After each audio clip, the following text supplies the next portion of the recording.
and you're with Think Teach Academy. Today we'll be covering a particular question on your COE, your Comprehension Open-Ended, and it's the true-false question. Now, how many of you feel frustrated because you get the true-false correct, but then you give different reasons, either a bit too much or things that are irrelevant, and then you get your marks taken away? Basically, if you get your reasoning wrong and your true-false correct, you still get no marks.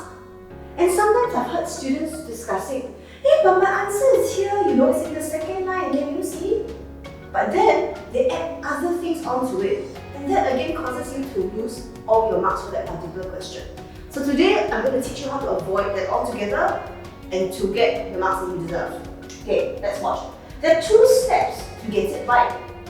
Firstly, you are going to need to identify the points the statement is making. So you look at the statement given to you first, and then you identify the points. Step 1, alright? Step 2, you need to decide, is it true or is it false? If it's true, then your job is to find evidence from the passage that proves the point is correct. This is what you need to do. Okay, so you need to do a bit of matchy-matchy. What are they saying? Maybe even find the keyword in it, and it does appear in the passage, then you've got your answer. You're on the right track. Now, what happens if the statement is false? If it is false, your job is to find the evidence, again, from the passage itself that disproves the point the statement is making. You need to debunk that by citing evidence from the passage. Now, some students go into inference. Oh, this happened, therefore I feel that this is the reason why.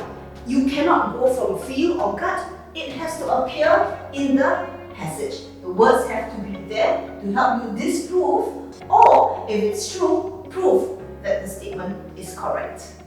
Now, in 2019, CA1, River Valley Primary School, had this as one of their true-false questions. Well, actually, there are 3 true-false questions pertaining to the given text.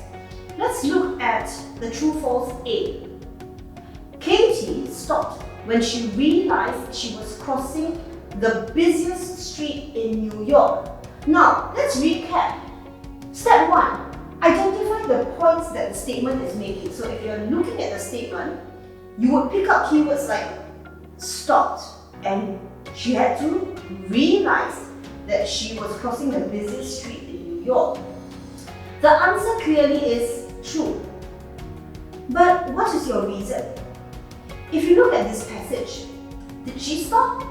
You might match stop over here, but it is not going to be correct because the realization did not come in until later on. You see, as I stopped, I took a sip of my cappuccino. I realized that Katie had not stopped. She stepped off the curb and continued to cross the street, oblivious. That means she had not yet realized that she was crossing the busiest street of New York. Katie, watch out, I yelled. Then she stopped. This is the one that you want after the realization. Therefore, the answer is true. When Katie realized she was crossing the busiest street of New York, she stopped, but it was too late. Now, question B, or statement B. Katie spilled her coffee in the accident. Let's go back to the first point. Identify the points in the statement. Spilled her coffee is one. In the accident is the second one. Now, we know it to be true. Where is your evidence in the text? Katie fell to the ground as she slipped on the wet road while trying to step out of harm's way. Over here, you are telling your examiner that you know that this was the accident that happened. Okay? Therefore, cover this part. And that was when she spilled the coffee. And now you've covered this part.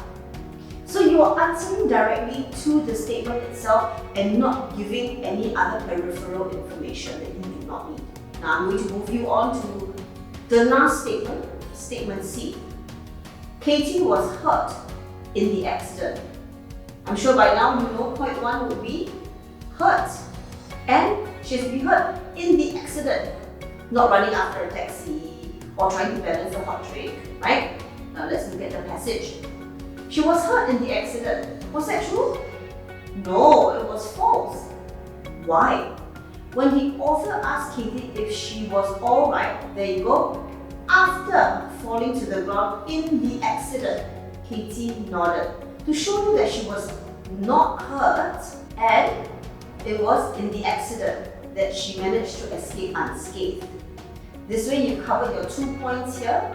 1 being the hurt and 2 what did not happen in the accident, which was getting hurt.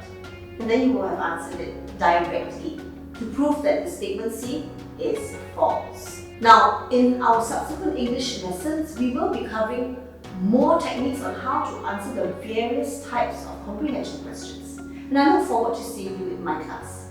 Thank you.